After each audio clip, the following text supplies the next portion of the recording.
주식시장에 마지막 불꽃이 남아있다라는 부분 조금 말씀을 좀 드려보도록 하겠습니다. 이게 뭐냐 그러면은 지금 제가 주식시장을 작년 재작년도 계속 똑같이 말씀드린 게 이거다 라는 말씀을 계속 드렸어요. 뭐냐면 이게 대세 상승 한번 하고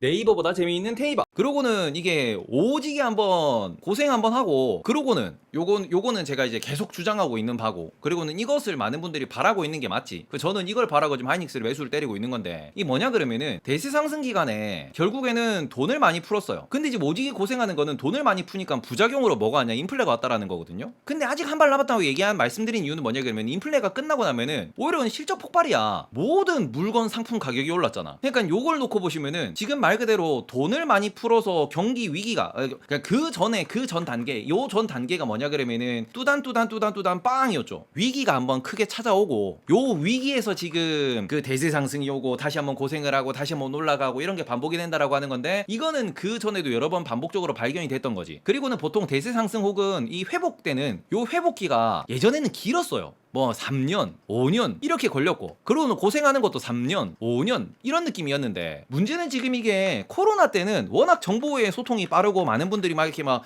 예전에 내가 이렇게 해봤는데 말이야, 돈 푸니까 해결되단 말이야 이러면서 이게 얼마만 회복됐어요? 3개월만 회복이 돼버렸지. 그 회복되고 난 뒤에 오히려 버블이 더 생기고 난 뒤에 우리나라 기준으로 보시면은 1년 오르고는 1년도 그러니까 1년 정도 올랐지. 1년 한 8개월 올랐나? 3월부터 12월까지 오르고는, 그러고는 줄줄줄줄 빠지고 있지. 지금 고생을 지금 벌써 2년째 하고 있잖아. 우리 작년 초에 코스피 고점 찍고는, 그러고는 하다가 한 번 더 고점 찍고는 1년째 빠지고 있잖아요. 까지 말 그대로 지금 너무 뭔가 빨라지다 보니까 우리가 이 속도가 맞아? 이 예전에 안 이랬는데. 그리고는 인플레도 돈을 적당히 풀어야 되는데 너무 많이 푸니까 인플레도 너무 많이 와가지고, 야, 이게 고생하는 수준 혹은 우리가 느끼는 공포의 수준이 더 크단 말이죠. 근데 반대로 인플레가 많이 왔다라는 소리는 오히려 실적이 더 폭발한다는 소리지. 근데 여기서 우리가 조심해야 되는 건 뭐냐 그러면은, 그래서 불꽃이 남았는데 이 불꽃이 꺼지냐 살아나냐의 그 느낌, 더 올라갈 수 있냐라고 하는 그 느낌 아닐까의 그 느낌이 뭐냐 그러면은, 지금 여기서 계속 말하는 게 이러죠. 경기 침체 갑니다. 이렇게 가면은 이거 실적 폭발이 아닙니다. 소비가 죽을 거예요. 경기가 죽을 거예요. 다시 위기가 올 겁니다. 요런 얘기를 하고 있는 거거든요. 근데 지금 어떻게 보면은 그 어저께 기준으로 JP모건에서 또 다른 보고서가 나왔는데, 뭐냐, 경기 침체가 아니고 경기 둔화가 올 것이다. 침체는 당장 안 온다. 둔화 온다는 소리는 이거는 적당한 조정이 오고는 다시 이렇게 간다라는 거지. 근데 요런 거를 놓고 보시면은 지금 말 그대로 그 포인트 자체가, 그럼 경기 침체가 도대체 뭔데?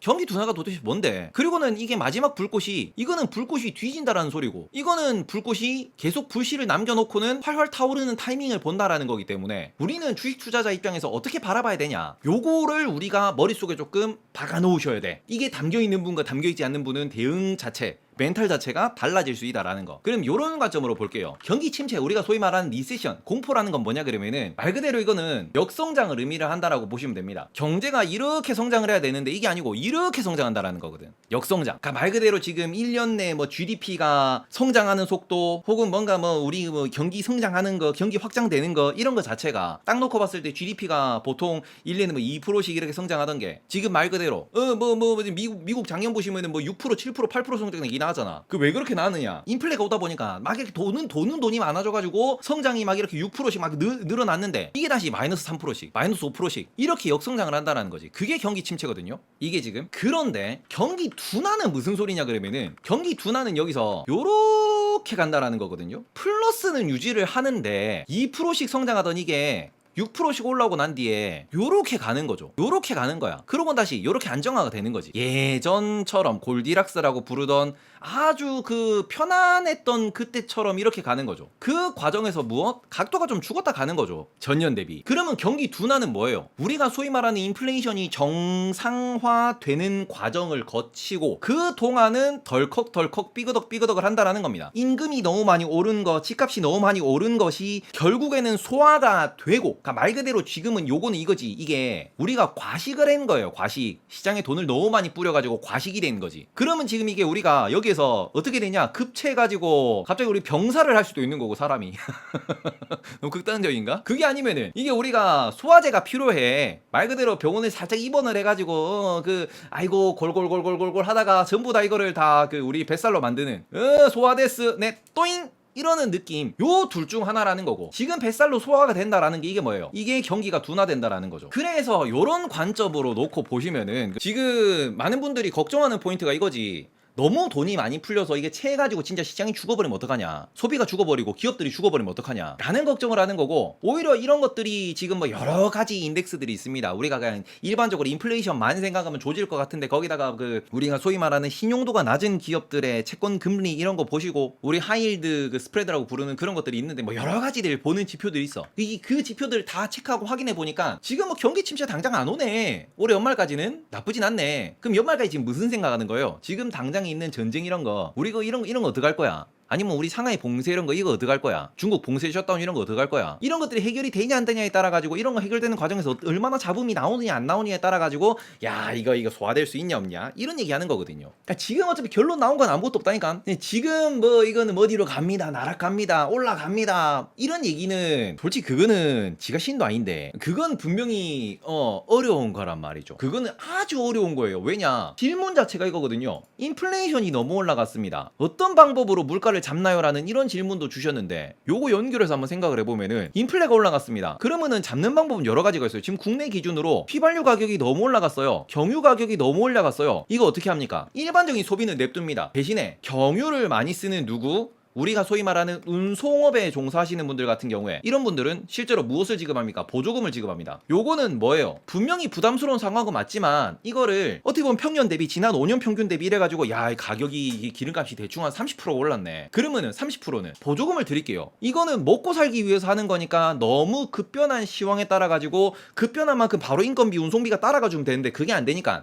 정부에서 보조금을 지급하겠습니다. 그럼 이건 어떻게 돼요? 실제 운송비가 못 올라가는 거, 요 가격이 올랐다 그래서 운송비가 바로 올라가면 되는데, 운송비가 올라가면 이건 기업 부담이 올라가는 거잖아요. 그럼 이런 것에 대해 가지고 요거를 낮추기 위해서 운송비는 천천히 올려, 대신에 이분들한테 경비를 보조금으로 지급한다. 말 그대로 요런 하나하나의 그 정책적인 지원 자체가 인플레이션을 막기 위해서, 기업의 부담감을 줄이고 개인의 부담감을 줄이기 위해 가지고 하나하나를 조절하는 거죠. 근데 이게 요런 방식으로 인플레를 줄인다라고, 인플레를 잡는다라고 이렇게 보셨을 때는, 얼마나 정부가 정책을 세세하게 짜느냐에 따라 가지고 그 정책, 똑같은 돈을 썼을 때 효과가 달라집니다. 그리고 이런 걸 잘해야 되는 게 결국 정치고 정책이거든. 그래서 그런 관점에서 지금 인플레이션이 막 올라갔어요. 그럼 이거 어떻게 잡냐? 잡는 방법은 몇 억까지, 몇 조가지가 넘어. 그러니까 이거를 확실하게 말씀드릴 수는 없지만, 중요한 건 뭡니까? 제가 계속 말씀드리는 팔리시 믹스라고 하는 거. 이게 뭐냐? 우리는 돈을 쓰는, 말 그대로 정부라고 하는 여기에서 우리는 세금을 냅니다. 그리고는 이걸로 뭐래요? 정부는 지원금을 대충 씁니다. 그리고는 실제로 중앙은행이라는 친구들과 함께 여기다가 무엇을 합니까? 채권을 발행을 하고요. 그리고는 여기에서 현금을 받아와요. 우리나라는 원이니까 원화라고 합시다. 이렇게 발행을 해요. 달러도 마찬가지고 미국이 이렇게 돌아가는 건데, 그러면 정부에서 채권을 발행을 하면서 중앙은행도 되고, 아니면 일반 기관 사업자, 아니면은 일반적인 뭐 다른 나라 이렇게 뭐 중앙은행, 다른 나라 정부 이런 데 채권 사가지. 그래서 대한민국 국채가 금리가 얼마니, 미국 국채가 금리가 얼마니 이런 얘기 하는 게, 여기서 채권을 발행한다라는 소리는 정부가 재정을 만들기 위해 가지고, 이게 기관이나 개인들한테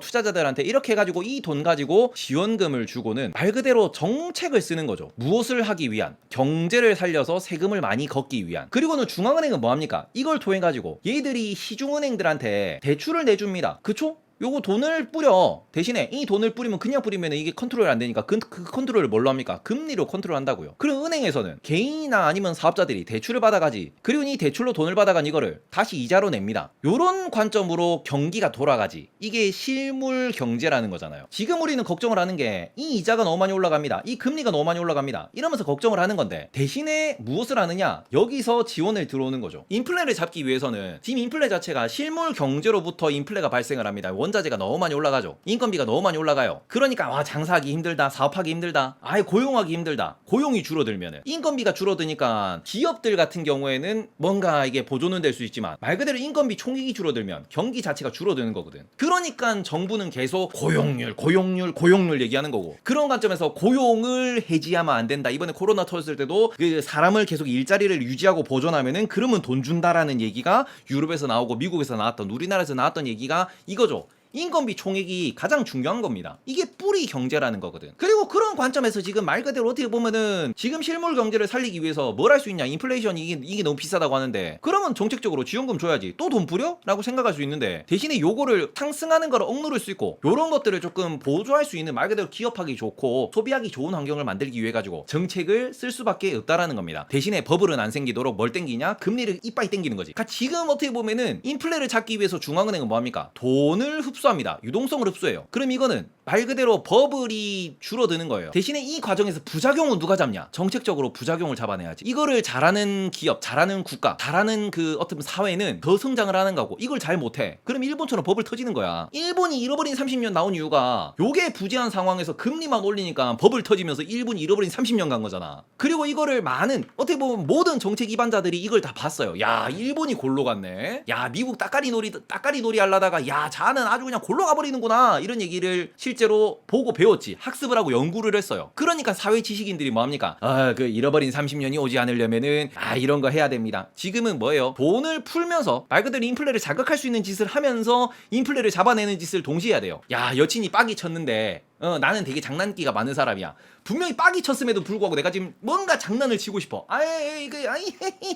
장난을 치면서도 뭐 해야 돼? 달래줘야 된다고. 아주 세심한 컨트롤이 필요합니다.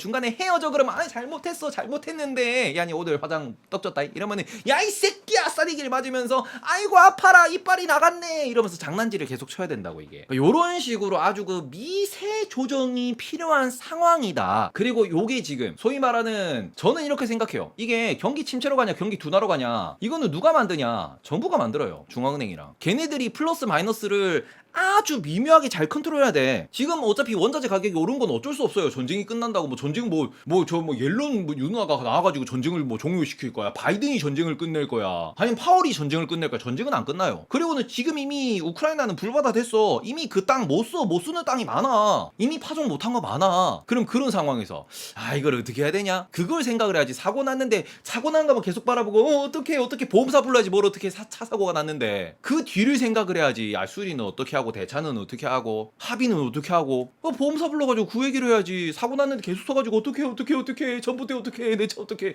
이러면은 큰일 나는 거거든요. 지금은 말 그대로 요 두 가지를 누가 결정을 하시냐? 정책자들이 결정을 하십니다. 중앙은행과 정부가. 그래서 지금 우리는 뭐 하나 발표하고 누가 인터뷰하고 누가 상원 가서 얘기한다 하원 가서 얘기한다 FMC가 어쩌고 뭐 한국에 우리 BOJ가 어쩌고 맨날 그것만 쳐다보고 있는 이유가 어디로 갈지 결정을 개인이나 기업이 못하거든. 그래서 요런 상황이다 라고 보셨으면 좋겠고, 결론이 난 건 없는데 아직 한 발 남았다라고 제가 계속 주장하고 있는 요거를 기다리면서 우리는 희망 매수를 하셔야 된다라고 말씀드리는 이유는, 만약 경기 침체가 온다 그러면 여기서 요렇게 가는 게 경기 침체일 거예요. 올라는 갑니다. 결국 어쨌든 빅파이는 지금 400원이 나중에 800원이 될 거야. 어쨌든. 그런데 그게 당장 스무스하게 800원으로 가느냐 아니면은 몇 년 죽었다가 800원으로 가느냐, 그 차이가 지금의 상황이다 라고 보시면 되는 거고, 그래서 요 정책적인 흐름은 계속 체크를 하시는 게 맞는 거고, 지금 아직 한 발 남았다라는 거는 결국 인플레의 끝, 혹은 지금 물건 가격이 오른 것의 끝, 돈의 가치가 떨어진 것의 끝은 실적 증가, 기업의 성장으로 가는 게 맞아요. 그래서 그런 관점에서 주식은 결국 우상향이라고 얘기하는 이유들도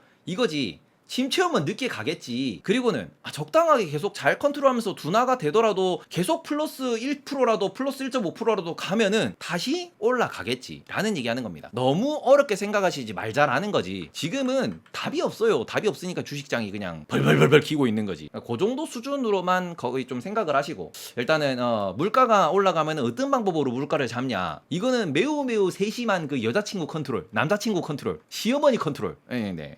넘어갔다. 그런 걸로 보시면 되는 거고, 주식시장의 마지막 불꽃이면은 요런 것들, 침체냐 둔화냐, 요런 것들을 머릿속에 조금 이렇게 좀 이해를 하려고 노력을 하시면은, 결국 이거는 무엇 때문에 말씀을 드리느냐, 본인들의 우리 그 멘탈 강화를 위해서. 이거를 왜 알아야 되냐 그러면은 멘탈 강화 때문이에요. 주식장에서 아이고 나는 그런 거 모르겠고 마이너스 났는데 손절치고 나갈란다, 나가세요. 네, 가세요. 그런 분들은 솔직히 저는 이렇게 말씀드릴게요. 부자 될 자격이 없는 분들이다. 지금은 어떡하노 하면은 진짜 피토예요. 그 괜히 진짜 몸 아프다니까. 이거를 이해하고 공부하신 분들은 아이고 뭔가네, 됐다 치아라 나중 가겠네 이러시면 되는 거고, 요런 식으로 조금 보셨으면 좋겠어요. 너무 걱정은 하지 마시되 우리가 조심해서 주의해서 봐야 되는 거는 각국의 정책 그리고는 인플레이션이 왜 중요하냐 요런 거를 머릿속으로 조금 기억을 해 놓으셨으면 좋겠습니다. 잘라 놓읍시다. 인플레이션이 왜 중요하냐 그리고는 주식시장 아직 한 발 남은 이유.